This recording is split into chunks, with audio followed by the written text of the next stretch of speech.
राज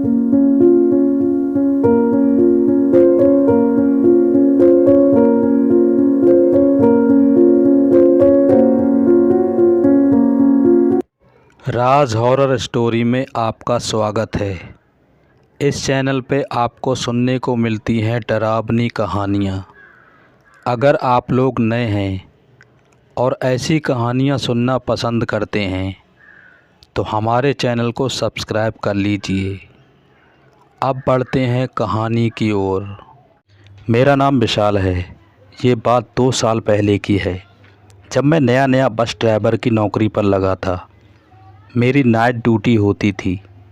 ये मेरी पहली यात्रा थी।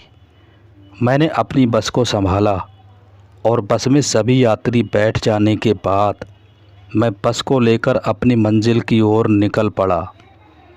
मैं बस लेकर 8 बजे निकला था। रात को 10:30 बजे मैंने एक हाईवे की होटल पर बस को रोका, जहां सब खाना खाकर फ्रेश हो गए, और 11 बजे मैं बस को लेकर निकल पड़ा। थोड़ी ही देर में सब लोग बस में सो गए। बस अपने आखिरी स्टॉप पर रात के 3 बजे पहुंचने वाली थी, तो मैंने भी रात को नींद ना आए इसलिए धीमी आवाज़ में गाने चला दिए और साथ में गुनगुनाते हुए बस चलाने लगा। तकरीबन रात के 2 बजने को आए थे। बस एक हाईवे के चौराहे पर पहुंचने वाली थी, तो मैंने देखा कि कोई रात के 2 बजे रास्ता पार कर रहा है। मैंने बस धीमी की और हॉर्न बजाया। वो आदमी धीरे धीरे रास्ता पार कर दूसरी ओर चला गया। मुझे थोड़ी राहत हुई, और जैसे ही बस वो चौराहे के पास पहुंची तो देखा कि वो आदमी अभी भी रास्ते में खड़ा है। और मैं कुछ समझूं इससे पहले कि बस उस पर से निकल गई, मुझे ये एहसास हुआ कि बस के नीचे कुछ आ गया। मैं बहुत ही डर गया था। एक आदमी मेरे बस के नीचे आकर मर गया था। मैं बहुत ही टेंशन में आ गया कि अब क्या होगा। वहीं कोने पर एक होटल था, तो मैंने वहाँ बस रोक दी और नीचे उतरकर भागता हुआ वही एक्सीडेंट की जगह पर गया। और मैंने वहाँ देखा तो वहाँ कुछ भी नहीं था। मैं हैरान हो गया कि ये कैसे हो सकता है। ना ही कोई इंसान है जो मेरी बस के नीचे आया था, और ना ही कोई खून है। मैं बहुत घबराया हुआ था। मैं भागता हुआ उसी होटल के पास गया। उस होटल के टेबल पर बैठा। तभी एक आदमी मेरे पास आया। शायद वो होटल का मालिक था। उसने मुझसे पूछा, भाई आप बहुत घबराए हुए हो, क्या बात है? तब मैंने उसे सारी बात बताई। तो फिर वो आदमी मुझे होटल के बाहर की ओर ले गया और उसने बोलना शुरू किया। मैं हैरान हो गया। उसने मुझे बताया कि यहाँ ऐसी घटनाएं होती रहती हैं, लगता है आप यहाँ नए हैं। मैंने कहा, हाँ, यहाँ मैं पहली बार आया हूँ। उसने मुझे बताया कि कई सालों पहले एक आदमी यहाँ से साइकिल से जा रहा था। तभी पीछे से तेज़ रफ्तार से ट्रक उसे कुचलता हुआ निकल गया और उसकी मौत हो गई। तब से आज तक ऐसी घटनाएं घट रही हैं। रात को करीब 2 या सवा 2 के बाद यहाँ पे ऐसी घटनाएं होती हैं। आप 2 बजे के बाद यहाँ मत आना और यहाँ से जल्दी निकल जाओ। ये बात सुन के मैं बहुत डर गया और जल्दी से बस को लेकर मैं यहाँ से निकल गया। दोस्तों, अब बढ़ते हैं दूसरी कहानी की ओर। मानसी और अंशु छत पर खड़े थे। शाम का समय था। अभी नए घर में शिफ्ट हुए 2 महीने ही गुजरे थे। उनका छोटा भाई साइकिल चलाता हुआ दिखाई दे रहा था। 8 साल का सनी सड़क पर चक्कर लगाता हुआ चिल्ला रहा था। दीदी मुझे देखो। मानसी और अंशु, जो उससे उम्र में 3 और 4 साल बड़ी थीं, जब भी सनी घर के पास से गुजरता चिल्लाता हुआ निकलता, मानसी और अंशु दोनों खिलखिलाकर हंसते। अभी उन दोनों की दोस्ती मोहल्ले की और लड़कियों से नहीं हुई थी। दूर से पापा भी स्कूटर से ऑफिस से आते हुए दिखाई दे रहे थे। सरकारी कर्मचारी थे मनोज जी, इसलिए 6 बजे तक घर आ ही जाते थे। उनके आते ही दुर्गावती, उनकी पत्नी, चाय बनाती। अंशु और मानसी भी पापा को आते देख छत से नीचे आ गईं। दुर्गावती चाय बनाने में व्यस्त हो गई। सनी को भी पता था कि पापा आ गए हैं। उनका स्कूटर जो उसने देख लिया था, और उसे ये भी पता था कि मम्मी चाय के साथ ज़रूर कुछ गर्मा गर्म नाश्ता बनाएंगी। इसी लालच में सभी बच्चे जब पापा आते तब घर पहुंच ही जाते। इसी बहाने सभी लोग साथ में चाय नाश्ता करते। उसके बाद दुर्गावती खाना बनाने में जुट जाती और बच्चे पढ़ाई में। अंशु और मानसी घर के कामों में थोड़ा बहुत हाथ बटा देती थीं। 12 साल की अंशु और 11 साल की मानसी आपस में बहनें कम, सहेली ज़्यादा थीं। दोनों की आपस में बनती थी। लड़ाई झगड़ा भी हुआ करता था, पर एक दूसरे के बिना रह भी नहीं पाती थीं। मनोज जी ने अभी 3 महीने पहले ही किराए से मकान लिया था, क्योंकि उनका कार्यालय यहाँ से नज़दीक था। इस इलाके में काफ़ी सारे खाली प्लॉट पड़े थे, जिनमें से कुछ पर मकान बनने का काम चालू था। कई बार रात में बड़ा सुनसान और सन्नाटा सा मालूम होता था। मोहल्ले के बच्चे भी ज़्यादा देर तक बाहर नहीं खेलते थे। सख्त हिदायत थी कि 6:30 बजे तक घर के अंदर सभी बच्चे आ जाएं।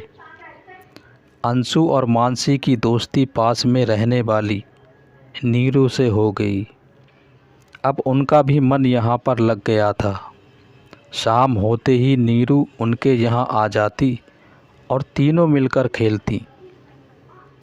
2 रूम, एक किचन और एक छोटा सा पोर्च, जिसमें पिछला हिस्सा खुला था। वहाँ पर टॉयलेट बना था। अगर किसी को रात में टॉयलेट जाना होता तो खुले पोर्च में से गुजर कर जाना होता। अंदर के रूम में सनी और मम्मी पापा सोते थे और बाहर एक दीवान पर अंशु और मानसी सोया करते थे। 3 महीने तो गुजर चुके थे इस नए घर में, पर ये रात थोड़ी अलग थी। करीबन रात के 10 बजे तक सभी लोग सो जाया करते थे।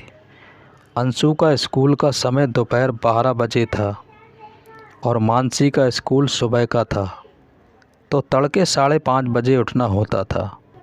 और मनोज जी भी दफ्तर के लिए 8:30 बजे निकल जाते थे। सनी का स्कूल दिन का था, इसलिए वो आराम से उठता था। अंशु और मानसी बाहर वाले कमरे में सो रही थीं। अभी सोए हुए उन्हें 10 से 15 मिनट ही हुए होंगे।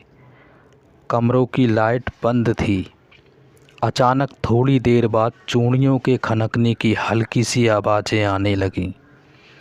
मानसी की नींद खुली, पर आंखें बंद थी। उसने सोचा मम्मी के करवट बदलने के कारण चूड़ियों की खनकने की आवाज़ आ रही है, पर चूड़ियों की आवाज़ ऐसे आ रही थी जैसे कमरे में कोई घूम रहा हो। आवाज़ पहले तेज़ होती, फिर धीरे हो जाती, जैसे कोई दूर से पास आ रहा हो और फिर पास से दूर जा रहा हो। अब तो मानसी की हालत ख़राब हो गई। पहले उसे लगा ऊपर पंखा जो चल रहा है उसी में कुछ आवाज़ आ रही है, पर जब उसे ये पता चला कि अभी तो ठंड के दिन हैं, मैंने रज़ाई ले रखी है और पंखा तो बंद है, मम्मी इतनी देर तक चूड़ियाँ क्यों खनकाएंगी? ये सोचकर तो मानसी के रोंगटे खड़े हो गए। सांसें तेज तेज चलने लगी, पर कमरे में चूड़ियों की खनकने की आवाज़ और ये आभास कि कोई पास आ रहा है फिर दूर जा रहा है, इन सभी ने मानसी को भयभीत कर दिया। अब मानसी की परीक्षा की घड़ी थी। उसे ऐसा आभास हुआ जैसे कोई बिस्तर के पास ही खड़ा है और उसके कानों में चूड़ियों को खनका रहा है, और इतनी तेज़ तेज़ चूड़ियों की खनकने की आवाज़ें उसके कानों में पड़ रही थीं जैसे कोई उसे जगाने की कोशिश कर रहा है। अब मानसी समझ चुकी थी ये कुछ और बला है। क्या है पता नहीं, पर कुछ ठीक नहीं है। कौन है ये? क्या ये भूत या भूतनी है?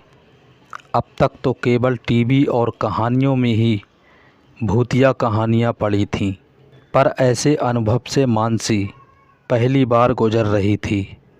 जैसे ही चूड़ियों की खनकने की आवाज़ थोड़ी कम हुई, मानसी उल्टा लेट गई, मन ही मन भगवान के नाम का जाप करने लगी। उस उम्र में उसे कोई मंत्र भी याद नहीं था। उसने फिल्मों में देख रखा था कि भूत शरीर में प्रवेश कर जाते हैं। इस बात से वो और पसीने पसीने हो गई थी। उसे लग रहा था कि अंशु कितनी भाग्यशाली है कि सो रही है और एक मैं हूँ जो इस बला से जूझ रही हूँ। ये सोचते सोचते मानसी ने सारी रजाई अंशु से खींच ली और अंशु बिना रजाई के सीधी पड़ी हुई थी। जब आवाज़ दूर हो गई तब मानसी ने आँख खोलकर देखने की कोशिश की, पर कुछ दिखा नहीं। दूर कुछ सफ़ेद दिखा, पर साफ नहीं था। तो ये नहीं कहा जा सकता कि वो कोई भूत था, पर कोई तो था, ये कहना उचित है। फिर उसने डर के मारे आंखें नहीं खोली। ये चूड़ियों की खनकने की आवाज़ें लगभग 2 घंटे चलीं। मानसी का गला सूख चुका था। फिर जाने कब उसे नींद आ गई, पता नहीं चला। मानसी का स्कूल सुबह का था। वो जल्दी तैयार हुई और रात की बात बिल्कुल भूल गई। उसे कुछ भी याद नहीं आया। वो रोज़ की तरह तैयार होकर स्कूल चली गई। अंशु का स्कूल दोपहर का था। वो लगभग 11:30 बजे घर से निकल चुकी थी। जब मानसी दिन में लगभग 2 बजे घर आई और जैसे ही उस रूम में गई, उसे रात की पूरी घटना याद आ गई। उसने मम्मी को, अपने भाई सनी को रात में घटी इस डरावनी घटना के बारे में बताया। ये सुनकर मम्मी भी चौंक गईं। पहले तो उन्हें यकीन ही नहीं हुआ और मानसी को कहने लगी कि ये सब तुम्हारे मन का वहम है, ऐसा कुछ नहीं। पर मानसी के बार बार कहने पर दुर्गावती को विश्वास होने लगा। तभी स्कूल से अंशु भी आ गई। उसे भी रात की सारी घटना मानसी ने बताई। तब अंशु ने कहा कि मैंने भी इस घटना को महसूस किया, पर मैंने भी आंखें बंद रखी थी तो मुझे भी कुछ नहीं दिखा और डर इतना लग रहा था कि हिम्मत नहीं थी कि आँख खोलकर देखा जाए। मैंने भी 2 घंटे तक उस चूड़ियों की खनकने की आवाज़ सुनी और एक बार तो लगा जैसे कोई कान में चूड़ियों की खनखनाहट जानबूझकर किए जा रहा है ताकि मैं उठ जाऊं। तब मानसी ने कहा कि तुमने मुझे उसी समय क्यों नहीं बताया। तब अंशु बोली, अच्छा मेरी तो जान ही निकल गई थी, तूने क्यों नहीं मुझे उठाया। मानसी बोली, अच्छा तो तुम भी जग रही थी दीदी। दोनों की बात सुनकर माँ दुर्गा थोड़ी चिंतित हुई और आसपास लोगों से इसके बारे में बात की। तब कई लोगों ने जानकारी दी कि यहाँ कभी कभी ऐसी घटनाएं होती हैं क्योंकि यहाँ की हवाओं की जद में कुछ इस तरह की रूहें भी शामिल हैं। ये सुनकर तो दुर्गावती के रोंगटे खड़े हो गए और उसने मनोज जी के आते ही घर में पूजा पाठ करने का निश्चय किया। कई आसपास के लोगों ने भी स्वीकार किया कि उन्हें भी इस तरह के कई अनुभव हो चुके हैं, परंतु किसी को अभी तक कोई हानि नहीं पहुंची है। फिर भी बच्चे तो डरेंगे ही। तब से अंशु, मानसी, सनी तीनों बहुत धार्मिक बन गए और पूजा पाठ में रुचि दिखाने लगे। तो दोस्तों, ये थी हमारी आज की कहानियाँ। उम्मीद करता हूँ कि आपको ज़रूर पसंद आई होंगी। अगर आप लोग नए हैं तो हमारे चैनल को सब्सक्राइब कर लीजिए। दोस्तों, मिलते हैं अगली वीडियो में।